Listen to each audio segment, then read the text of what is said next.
Hey SLVs, welcome again to our channel. I am Renuka and you are watching Master It. ये जो third part है इसमें हम discuss करेंगे what is behavioural segmentation और उसके कौन से 4 अलग टाइप्स हैं. सो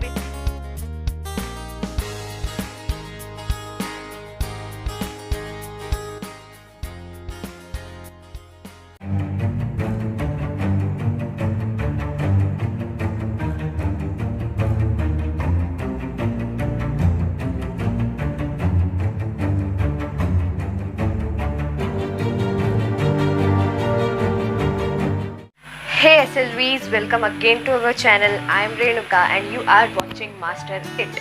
ये हमारा थर्ड पार्ट है ऑफ मार्केटिंग सेगमेंटेशन. इसके पहले पार्ट्स हम 2 पार्ट्स बना चुके हैं जिसका लिंक मैं आपको डिस्क्रिप्शन में प्रोवाइड कर दूंगी. फर्स्ट आप वो वीडियोस चेकआउट कीजिए बिकॉज ये जो थर्ड पार्ट है इसमें हम डिस्कस करेंगे व्हाट इज़ बिहेवियरल सेगमेंटेशन और उसके कौन से 4 अलग टाइप्स हैं. सो बेसिकली इस वीडियो में what is behavioural segmentation and what are its 4 types. So आज हम इसी पे डिटेल एक वीडियो डिस्कस करेंगे. So without wasting any time let's get started.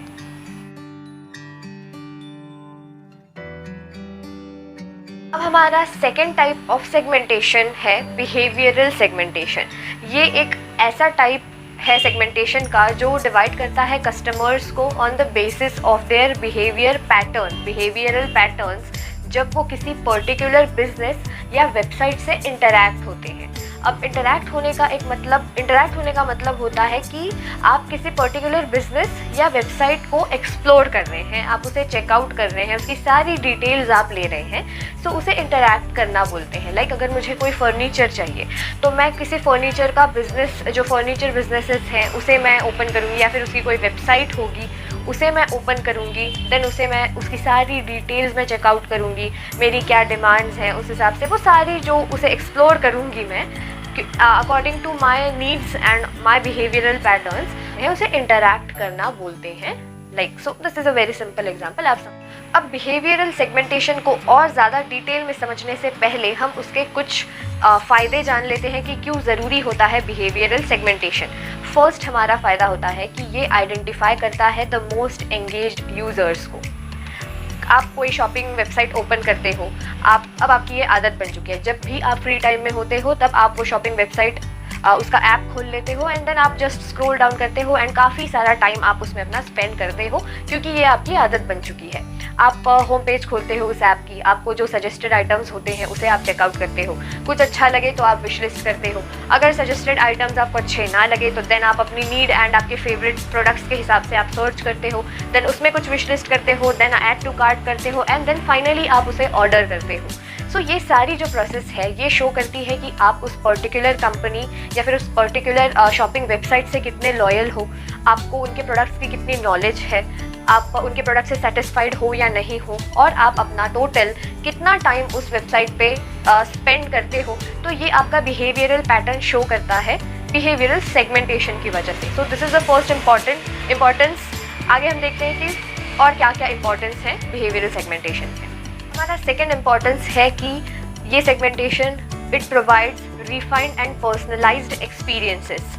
अब ये कैसे होता है, जैसे हमने अभी सबसे पहला इंपॉर्टेंस डिस्कस किया कि ये कस्टमर्स की लॉयल्टी शो करता है, कस्टमर कितना उस वेबसाइट पे टाइम स्पेंड कर रहे हैं, वो कौन से प्रोडक्ट से खुश हैं, वो कौन से प्रोडक्ट से नहीं खुश नहीं हैं, अनसेटिस्फाइड हैं. तो ये सारी चीज़ें उस वेबसाइट जो शॉपिंग वेबसाइट है उसे क्लू मिल जाती है, उन कंपनी को क्लू मिल चुकी है कि आपके फेवरेट प्रोडक्ट्स क्या हैं, आप क्या सर्च करते हो, आपका एरिया ऑफ इंटरेस्ट किन प्रोडक्ट्स में है, किन रेंज ऑफ प्रोडक्ट्स में है. तो ये क्लू उन्हें मिल चुकी है. सो इसे पर्सनलाइज्ड मीन्स ये रिफाइंड अब फिल्टर है उनके पास कि आप क्या सर्च कर रहे हो एंड आप किस चीज़ों से सेटिस्फाइड हो.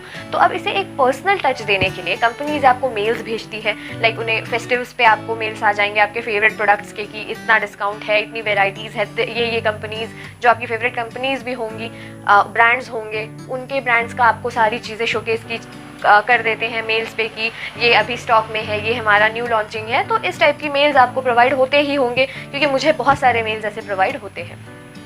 उसके बाद फिर जैसे ये मेल्स हो गए, देन आपको कॉम्प्लीमेंट्री प्रोडक्ट्स शो किए जाएंगे. जैसे मैं कभी यूट्यूब ओपन करती हूँ तो मुझे बहुत सारे ऐसे लिपस्टिक्स या फिर फुटवेयर्स के variety of number of products का डिस्प्ले मेरे स्क्रीन पे आ जाता है क्योंकि मैंने वो सारे प्रोडक्ट्स सर्च किए हैं.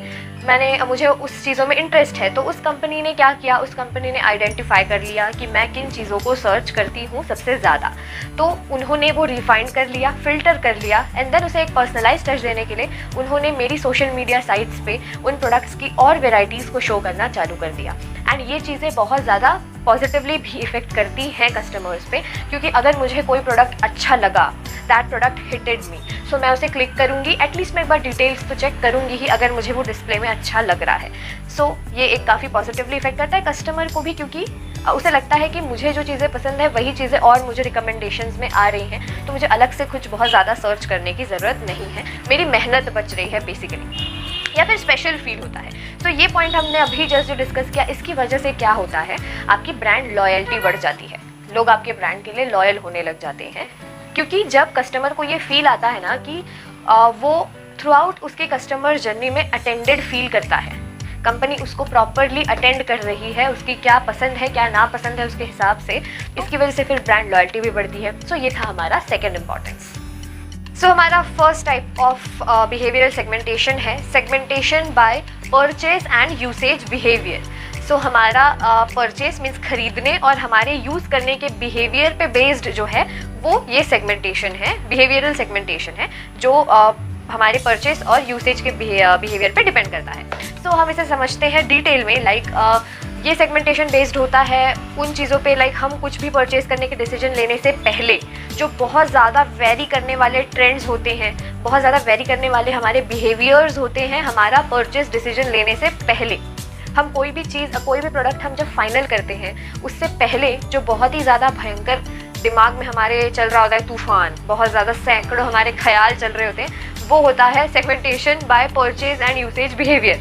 ठीक है, अब इसे हम एग्जांपल से समझते हैं कि मैंने एक शॉपिंग वेबसाइट ओपन की है और मैंने उसमें एक ड्रेस सर्च की जो मुझे बहुत ज़्यादा अच्छी भी लगती है ड्रेसेस, तो मैंने ड्रेस सर्च की, देन मैंने 3-4 कुछ ड्रेसेस शॉर्ट, एक ड्रेस मुझे बहुत अच्छी लगी, ठीक है, अब मुझे ऑप्शंस रखने थे तो मैंने 3-4 और मेरे नीड के हिसाब से, मेरे पसंद के हिसाब से मैंने और 3-4 ड्रेसेस ली क्योंकि मुझे ऑप्शन रखना था।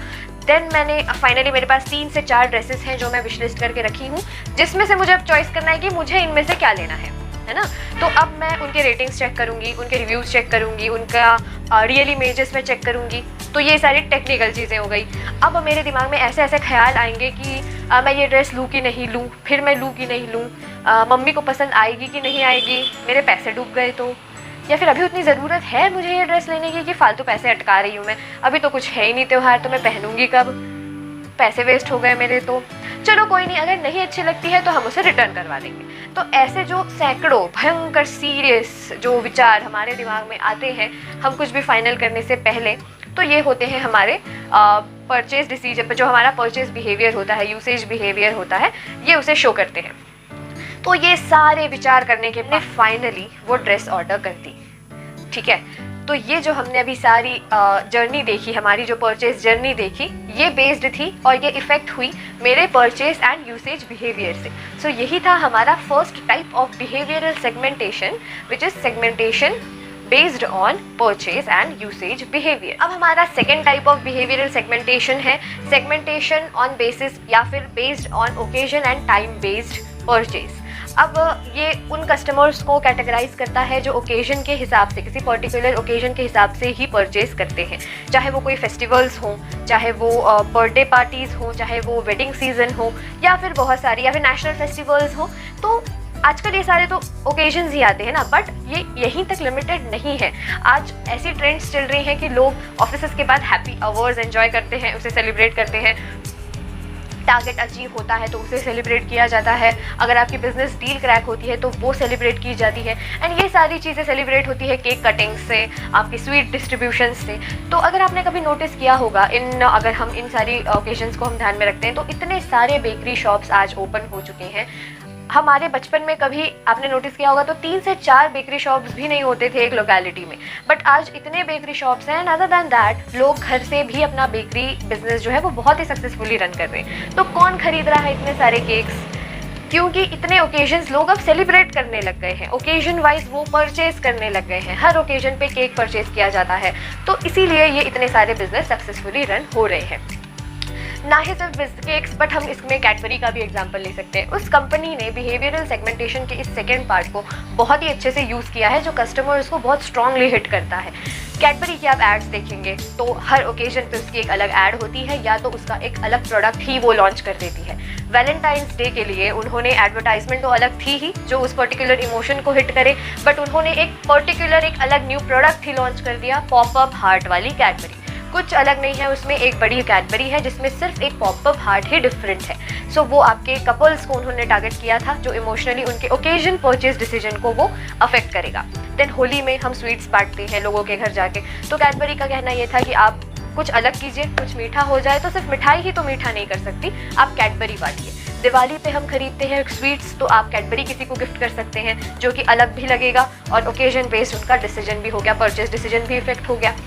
तो बहुत सारी कंपनीज ऐसे ये सेगमेंटेशन को यूज़ करती हैं जो कस्टमर्स को बहुत ही स्ट्रांगली एंड पॉजिटिवली हिट करती हैं। सो यही था हमारा second type of behavioural segmentation. I hope आपको समझ में आया होगा। अगर कुछ भी नहीं समझ में आता है, जितनी भी मैंने वीडियोस बनाई हैं, तो आप कमेंट सेक्शन में बिल्कुल पूछिएगा, उसे मिस आउट मत कीजिए, ताकि मुझे समझ में आए ना यार कि मैं समझा पा रही हूँ आपको कि नहीं, मैं क्लियर आपको कर पा रही हूँ पॉइंट्स की नहीं। ठीक है, अगर नहीं मैं कर पा रही हूँ तो देन अगेन मैं आपको एक्सप्लेन करूँगी। So do comment. अब हमारा third type of behavioural segmentation है बेनिफिट सॉर्ट सेगमेंटेशन। अब इस सेगमेंटेशन में कस्टमर्स को डिवाइड किया जाता है ऑन द बेसिस ऑफ कि कस्टमर्स आपके प्रोडक्ट या फिर सर्विसेज को खरीदने के बाद आपसे कौन सी और कितनी यूनिक वैल्यू डिमांड करते हैं। लाइक उनकी एक्सपेक्टेशंस होती हैं कि वो आपका प्रोडक्ट या फिर सर्विसेज परचेज करेंगे तो उन्हें एक certain level of certain kind of unique value मिलनी चाहिए। बेनिफिट्स क्या मिल रहे हैं आपके प्रोडक्ट्स या फिर सर्विसेज को परचेज करने के बाद। सो इस सेगमेंटेशन में कस्टमर्स के डिवीजन, क्योंकि हर एक कस्टमर की अलग एक्सपेक्टेशंस होती हैं, हर एक कस्टमर को नेक्स्ट लेवल या फिर अपने अपने हिसाब से यूनिक वैल्यू चाहिए होती है, क्योंकि उनका बजट भी मैटर करता है। सो यही सेगमेंटेशंस होते हैं, किन कस्टमर्स की किस लेवल की यूनिक वैल्यू एक्सपेक्टेशंस हैं, किस लेवल के बेनिफिट्स एक्सपेक्टेशंस है, वो कितना उस पर स्पेंड कर सकते हैं। सो इसी बेसिस पे उन कस्टमर्स का एक सेगमेंटेशन बनता है, अलग अलग ग्रुप्स बनते हैं। सो यही है बेनिफिट सॉर्ट सेगमेंटेशन।